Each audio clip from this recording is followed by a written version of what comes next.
Testing 1, 2, 3, 4. Can everybody hear us okay? Yes. All right, great. I'm a grateful believer in Jesus who in the past has struggled with anger, resentment, and grief. My name is Charlene. I'm a grateful believer in Jesus who in the past struggled with addiction, grief, and abuse. My name is Brad. We're a part of a ministry called Celebrate Recovery, which is a Christ-centered recovery group based on the Beatitudes. It's for anyone dealing with hurts, habits, or hang-ups, not just addiction, but things like anger, depression, grief, or anything that keeps us from walking in freedom. We share our journey as a testament of what God has done in our lives. They're usually read, so this may sound a little different from the testimonies you are used to hearing in church, but our prayer is that you will hear the hope, healing, and power of Jesus through it. Now, before we begin our story, I want to read Psalms 19:14 over this message. Let the words of my mouth and the meditations of my heart be acceptable in thy sight, O Lord, my strength and my Redeemer. I was born in Natchez, Mississippi to Charles and Dion Wilson as their only child. However, my story didn't begin in a hospital, but it began 9 months prior as a prayer on my parents' wedding night. That night they prayed, give us any children unless they will serve you. It was a prayer of surrender, and I wasn't just their child, I was a promise fulfilled. I was born into a legacy of faith, and as far back as I can remember, my parents told me God had a plan for my life. My dad was the choir director, so our lives revolved around church. I sang for the first time at age 2, standing on a piano bench so the crowd could see me. I would continue serving in church throughout my teenage years. With my dad in leadership, I grew up in the spotlight, and that's likely where my people-pleasing began. I was a shy, overweight child with crooked teeth, and at times I struggled with confidence, but I always felt deeply loved at home. And even though my parents were caring for my disabled grandmother, they still made sure my life felt normal. Well, my story was a little different. My parents were young, they married early, and they divorced a few years later. My childhood was marked with a lot of instability and fear. Since my parents were so young, they were still trying to figure out life, and there were times where I felt alone and that I had to fend for myself. I remember my grandparents taking me to church, and ironically, that's where I first met Charlene. We were preschool aged, but I still remember her dad walking me to Sunday school classes. Life outside church looked a lot different though. My dad's girlfriend would physically abuse me when he was at work.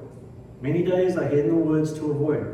I was a young child, but I remember seeing angels in those woods and feeling very protected. One day she took me to a pond, and I truly believed that she planned on killing me, but God had other plans. My arm was broken, and the truth about the abuse finally came out. Eventually, I went to live with my grandparents. My first night there, I remember sleeping soundly because I finally felt safe.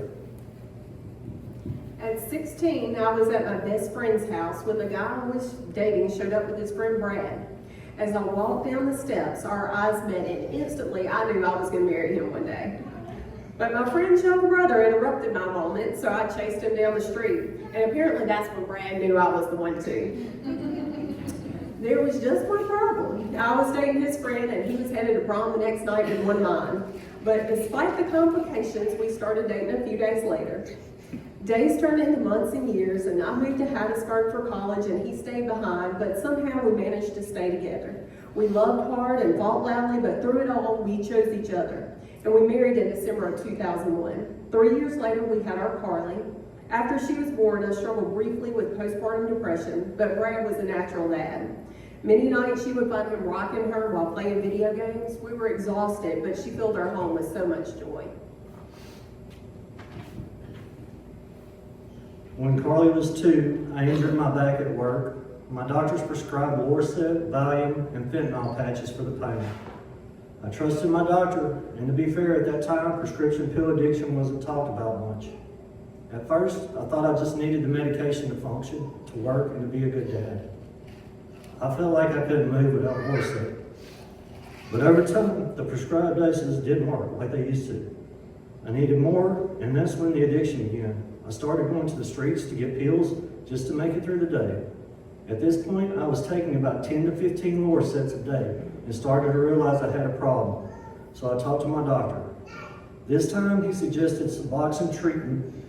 It's a medication that's used to treat opioid dependency. But to qualify for that program, I had to go to counseling. The more I dug into my past, the more anxious I became. I quickly became dependent on the Suboxone too, and eventually Xanax was added for anxiety, Ambien to help me sleep, and blood pressure pills just for the toll it was taking on my body. I felt trapped, and it was a cycle of seeking relief, feeling guilt, and trying to survive day by day. A good day was when Brad had pills. On the days he didn't, he mostly slept. He had become a functioning addict, and I did my best to keep life normal for Carly.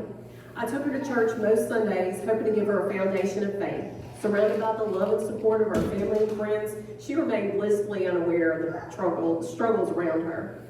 From the outside, especially through the lens of social media, I created the image of a perfect family. There were Disney trips, birthday parties, church functions, and countless smiling photos that painted a picture of happiness, but behind closed doors, a very different story was unfolding, and only a handful of people knew the real truth. In 2011, my mom had a seizure that left her comatose. Though her facial function returned within days, her mind did not, and it became clear that my dad couldn't care for her alone.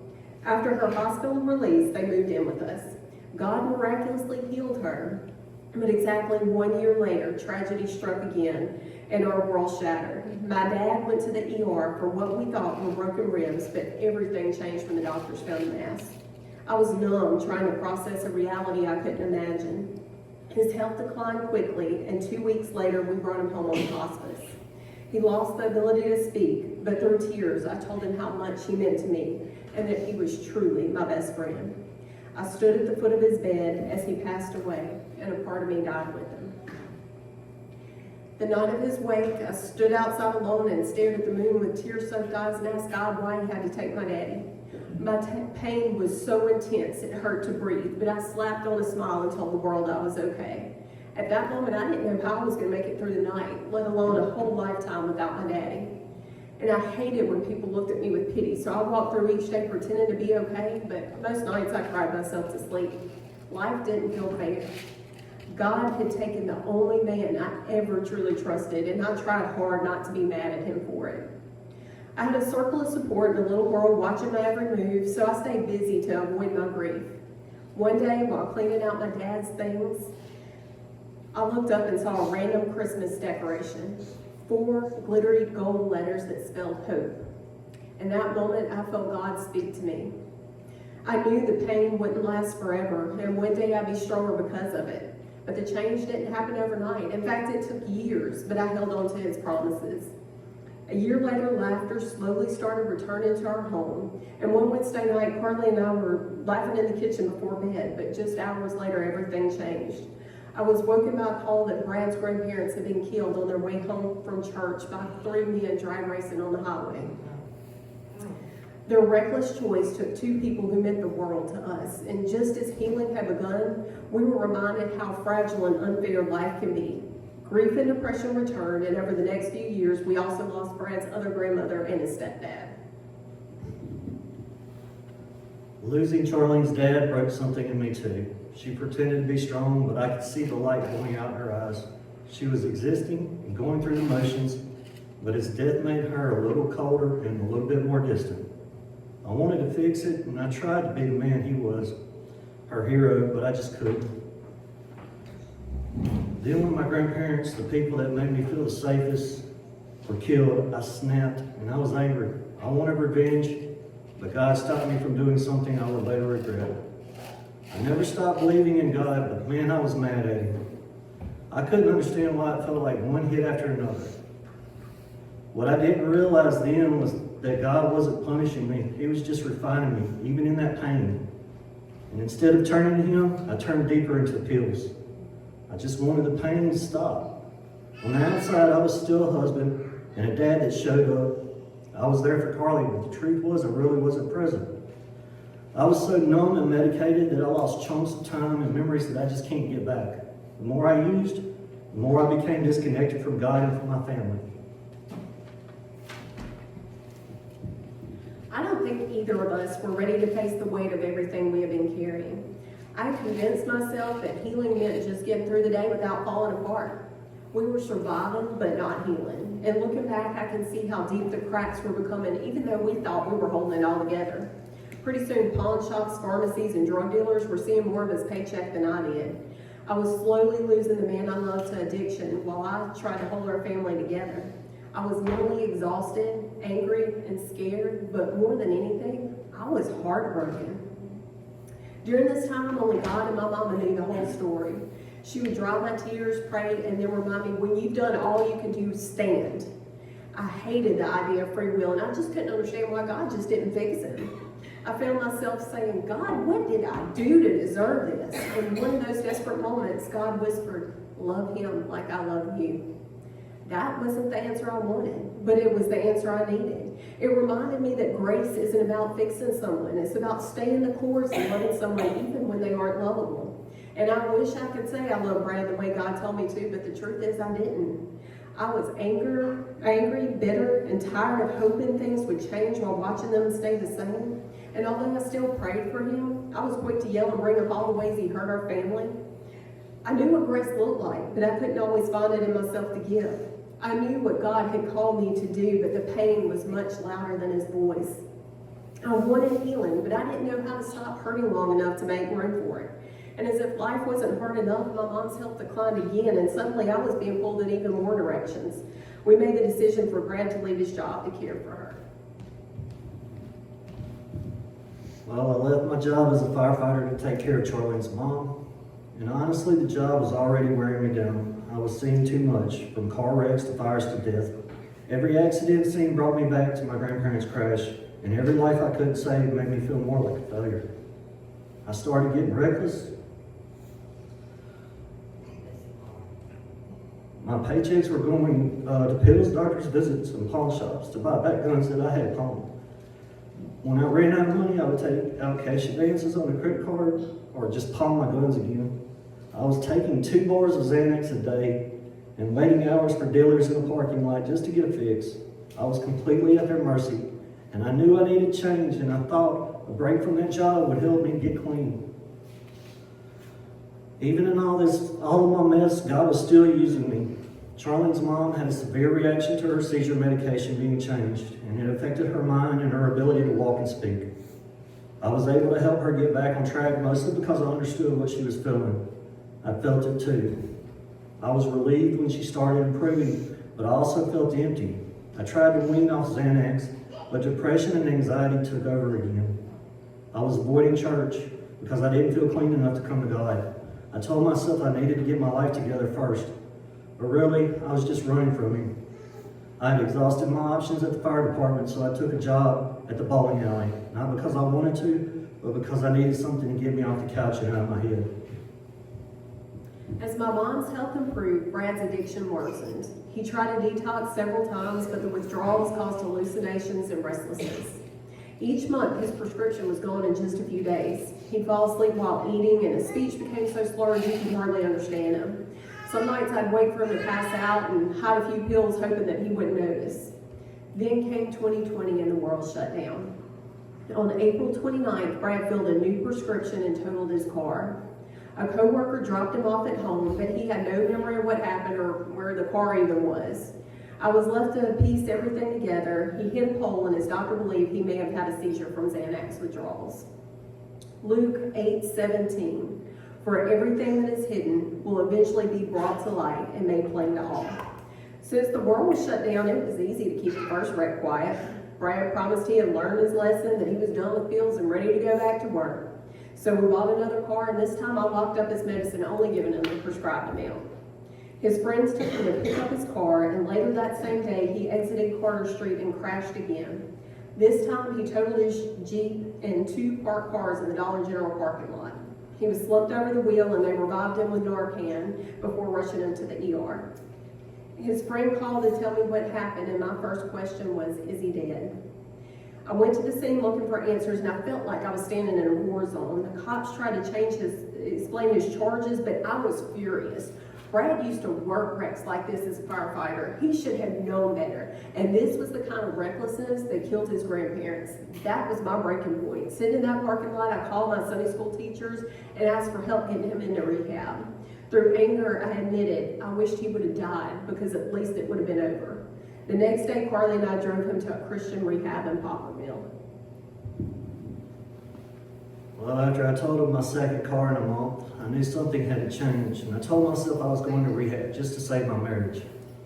As soon as the concussions wore off and I realized where I was mad. I hated being there, from the structure, waking up at 5 o'clock in the morning. They put me to work in a pallet factory. I did enjoy the Bible lessons though, but I missed the freedom of my old life. I used my injuries to manipulate people, making trips to the doctor just to get out of things. And I was secretly thinking of ways to leave on my own. I wasn't supposed to make calls, but they knew I'd listen to Charlene, so they'd let me call her occasionally. I would complain and ask her to come get me, and she would refuse and would always remind me that when I did come home, I'd have charges to face. It was supposed to be a 6-month program, but I made it for 6 weeks. I was still trying to do things my way, not God's. Death would have been easier, or at least it would have been over. I was embarrassed, devastated, and unsure if our marriage would survive. I worried about the charges, but more than anything, I waited for letters from Brad hoping for remorse or change. Instead, they read like shopping list of things he needed and requests for money. I quickly realized rehab wasn't what I expected. The director would often call me because I was the only one Brad would listen to. He used his injuries to make trips to the doctor, and on one of those visits, x-ray showed a massive kidney stone. I left work and drove to Hattiesburg, but it turned out to just be a bad UTI. We spent the night in a hotel so I could think, and we decided it was time for him to come home and face his charges. I brought him home the weekend of July 4th, and I remembered him visiting Celebrate Recovery years prior, and I saw that meetings were restarting July 16th. It felt like our last hope. This time, I went with him because I was going to fix him. Thankfully, masks made it easier to walk through the doors, and I remember explaining that Brad was the one with the problem, not me. But the more we kept coming back, the more I realized God was fixing me. Meetings became a priority, and little by little, God began restoring our marriage and our family. When I came home from rehab, I was basically on house arrest. Charlene made sure of that. I wasn't allowed to drive or have access to money or credit cards, and honestly, that was probably for the best. I had gone to CR a few times, but I never put in the work. I told myself I didn't need to. This time it was different. Charlene dragged me there, and I went because I knew that I'd messed up bad, and I didn't want to lose her. I still didn't think I needed CR, but the truth was, I had nowhere else to run, and it was time to face who I'd become. I went to court, faced my charges, paid my fines, and started making CR meetings a priority. At first I was just showing up, but over time things started clicking. I began to understand what real change looked like. God started surrounding me with people who understood and challenged me. As iron sharpens iron, so one person sharpens another. Proverbs 27:17. The more consistent we were with CR, the deeper our relationship with God and each other grew. We also started going to the gym together. I've lost over 100 pounds of actual weight, but I've lost even more of the weight life had piled on me. Guilt, shame, anger, fear. God has replaced all of that with peace and purpose. For the first time in years, I felt happy until my mom broke her shoulder and her dementia worsened. Then I started to feel trapped again. At the end of 2021, another deadly wave of COVID hit, and despite my efforts to keep her safe, her health quickly declined. A series of medical mistakes further complicated her problems, and I gave myself a million reasons not to stay in that hospital. But the truth was, I was scared to watch her die like I watched my dad. The last time I visited, she was confused, but I told her I would be back in a few days. I called every day, and the day she died, the nurse said that she was stable and asking for ice cream. I told him I would be there the next day, but that night I woke up to a call saying that she had coded twice. They were calling for me to make a decision that no one should ever have to make. Realistically, I knew she was gone, but I couldn't let her go. I heard machines beeping and chaos in the background as I begged the doctor to save her. Through tears, I asked if I could tell her I loved her, and he said he would tell her for me. When they called back, she had passed away, and I never got to say goodbye. The woman who had been there for me my whole life was gone, and I felt like I had failed her. I picked up my phone to search the hospital portal for answers, and a photo of her smiling appeared on my screen. I knew God was telling me she was at peace, but I wasn't. All I wanted was sleep, but when night came, fear would take over, and the only way I could rest was by keeping an open Bible on my nightstand, just like my mom did when her mind began to slip. I didn't talk about my grief much. Guilt had me in a chokehold. I couldn't forgive myself, and I felt like I needed to suffer. I clung to every word at CR about self-forgiveness, but I just couldn't. Sometimes I'd cry all the way to the gym, and that's when Brad started fighting for me. We would sit in the parking lot, and he would speak life back into me. I'd dry my tears, walk inside, and drown out the noise with Christian podcasts. The pain from working out felt good because it matched the ache inside. As the one-year anniversary of her death approached, I composed a long, sad post for Facebook. Then God gently reminded me it was time to stop punishing myself and start living again. I rewrote the post to celebrate her life and the beautiful memories we shared. Just like the seasons of testing and wandering we see throughout the Bible, it took time for me to reach a place where God could finally begin to use me. At 47, I surrendered the last bit of control and committed to serve God wherever He called. Now the number 40 represents preparation, and 7, God's perfect number, represents completion. Together they tell my story. Through it all, God was defining who I am in Him, and He was refining who I would become in Him. Like the man Jesus told to pick up his mat and walk, I finally rose above depression and addiction that held me down for so long. And today I stand before you as living proof of the healing, freedom, and restoration that only God can bring. Carly tells people how Celebrate Recovery changed her parents' lives, and she makes sure to include that we actually like each other now. She's not wrong. Our marriage is better than it's ever been. Brad traded chasing drugs on the street to chasing our Beagle Daisy down the street. I laugh and thank God when I find candy wrappers in his pockets instead of pills. Carly found her healing at a youth rally years ago, and God has given her wisdom beyond her years. She's now married to her high school sweetheart, Derek, and he came into our lives when we were at our worst, and he's walked alongside our family from our journey from brokenness to healing. After becoming empty nesters, we finally joined the step study thinking it would fill the void. What we found instead was freedom and a deeper relationship with God. Now my favorite lesson was on surrender. And I always hated that word because I thought it meant weakness. But through the step study, I learned that real surrender takes strength. It's choosing to let go of control and trust God completely. When I finally did that, I found peace and freedom that changed my life. My favorite lesson was hope, because it brought me back to that moment that I found that glittery gold Christmas ornament. Back then, God reminded me that He wasn't finished with our story, and through step study, He proved it. That same hope that I once clung to in the middle of my pain has now become the foundation of my faith. Romans 15:13. May the God of hope fill you with all joy and peace as you trust in Him, so that you may overflow with the power of the Holy Spirit.